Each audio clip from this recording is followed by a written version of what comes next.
فاطمہ میرے جسم کا جگر کا ٹکڑا ہے، جس نے فاطمہ کو ناراض کیا اس نے گویا مجھ محمد صلی اللہ علیہ وسلم کو ناراض کیا۔ دیکھیں نا، بیٹے تو اللہ تعالیٰ کی ذات نے حضرت یعقوب علیہ السلام کو 12 عطا فرمائے تھے، لیکن جو مقام اور جو مرکزیت اللہ تعالیٰ کی ذات نے حضرت یوسف علیہ السلام کو عطا کی وہ دوسرے بھائی نہیں حاصل کر سکے۔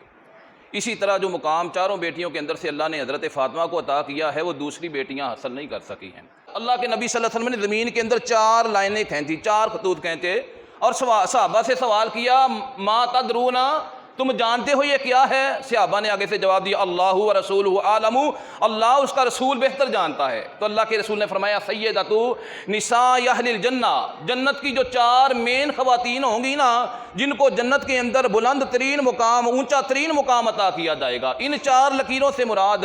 وہ جنت کی 4 عورتیں ہیں۔ ان کے اندر آپ نے فرمایا پہلے نمبر کے اوپر حضرت خدیجہ بنت خویلد رضی اللہ تعالی عنہا، اس کے بعد آپ نے فرمایا حضرت فاطمہ بنت محمد رضی اللہ تعالی عنہا، پھر اس کے بعد آپ صلی اللہ علیہ وسلم نے ارشاد فرمایا کہ حضرت آسیہ فرعون کی بیوی، اس کے بعد آپ نے فرمایا عمران کی بیوی مریم، یہ 4 عورتیں، ان کو اللہ تعالیٰ کی ذات جنت کے اندر بلند ترین مقام عطا فرما دیں گے۔ ان کے اندر سے، چاروں کے اندر سے سب سے زیادہ جو مقام اونچا ہے وہ حضرت